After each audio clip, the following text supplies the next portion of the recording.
What's up, guys? Today we're actually going to sit down with my boy Carlos Gil. It's been a while. We're finally going to link up, do a podcast, get some great tactical advice on how to use different social media platforms in business. We also learned the last chapter, I think, of his book is called Future-Proof. Sounds familiar? That's awesome. We're also going to do a site visit for a client, vet out a few things, see if we can make them work, and hopefully make some deals. Let's get it. People calling me up saying they need a feature, saying we can help each other, but I see the leeches. Get the credit where it's due, I ain't talking Visa, but since we talking Visa, don't say you won't pay me either. Did you catch that?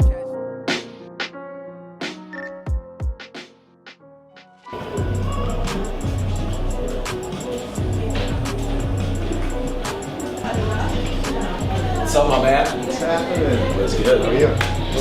Welcome. How are you? What's up, bro? How are you? Good. How are you? How's everything? Sorry for me. Oh, don't worry about it, dude. It's been one of those days where everything's easy. I know. Listen, I think I want to put out there to your audience, especially to those that work in the industry along with you, is start with using platforms like LinkedIn. Before you start creating content, before you go out there with creating this big grandiose persona, start with platforms like LinkedIn, where you can first identify who are the people that you truly are looking to sell to. So like in your case, where it's commercial real estate, if it's who's your ideal client? Is a property manager? Is it an investor? So we represent a lot of tenants like Starbucks. I brought Chipotle to New York. Orange Theory Fitness I've been working with since they had one unit. They have 1,100 units. So I'm on the retail side primarily and focus a lot in the health and wellness space. So to give you an idea, like a client, a perfect client would be like an Equinox gym, or a Trader Joe's. All right, so this is a fun exercise to go through. Yeah. What is the job title of your target client? Okay.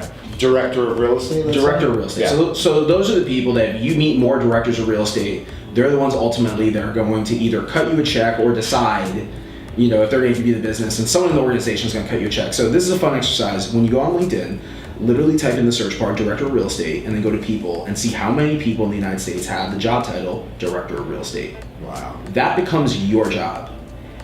Here's the misconception. Can we cut this out of the podcast and not share this with the rest of us? This is the thing, right, about giving value, which Yeah, is of course. very much like a buzzword in the world of social media marketing. So many folks are making a priority around building a personal brand, but they don't know why they even need a personal brand.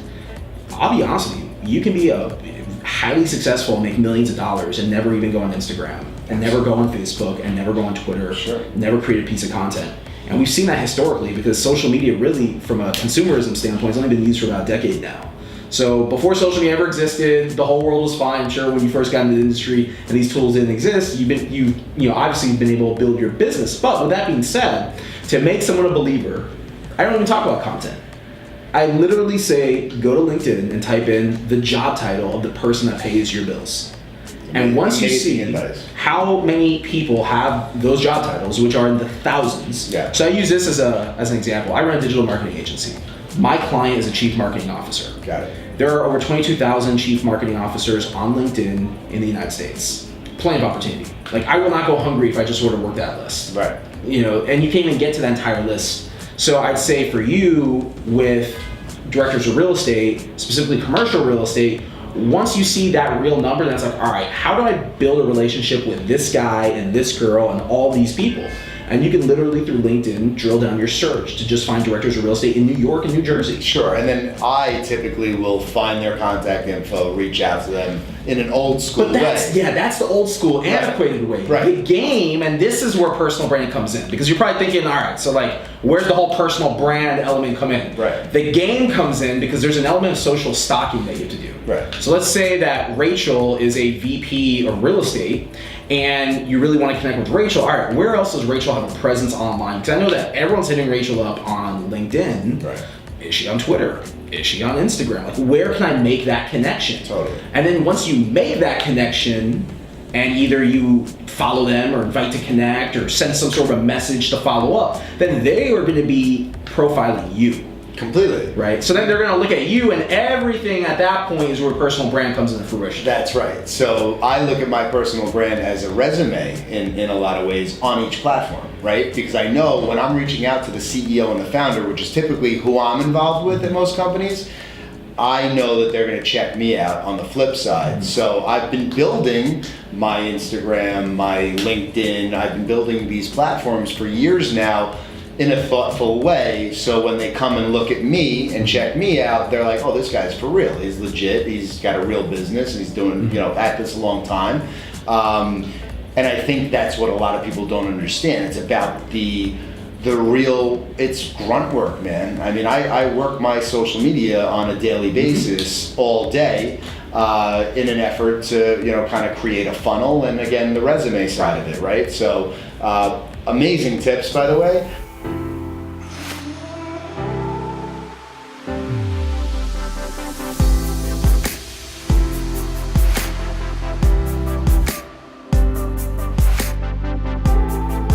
So there's a lot of retail vacancy in New York City currently, and there's also a lot of tenants that are still occupying space but not necessarily paying the rent they're expected to pay, but landlords don't want every space back essentially, so they're looking for good, strong tenants that are less impacted by the internet to fill their spaces. Great example, just met with Fred, kind of walked us through some space that was occupied by a kind of one-off restaurant, and he realizes, being a very strong merchandiser of his portfolio, he knows what he wants and what type of tenants will thrive in the space.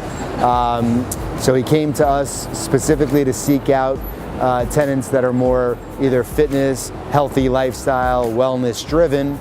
Obviously we specialize in that as well as other things. So we got to see the space, and when we walked through it, he was looking at the space from just a pure kind of retail standpoint, restaurant standpoint, which is what was existing previously. And there were some things that I saw that were specific to fitness, ceiling height potential issues, things that he didn't necessarily call out, and wouldn't know that a fitness tenant might have an issue with. So, specializing in certain niches helps us do our job really well and provide service to people like Fred and landlords throughout the city and the country. All right, guys, so I hope you enjoyed the episode. Carlos Gil gave me some amazing pointers that obviously were shared with everybody else on the video and in full capacity on the podcast that will be going out. So be sure to check that out. I hope you enjoyed the episode. I have not eaten all day, and I've been going since I'm very early this morning. I'm gonna run to Kava before my next meeting, and I'll see you all next time.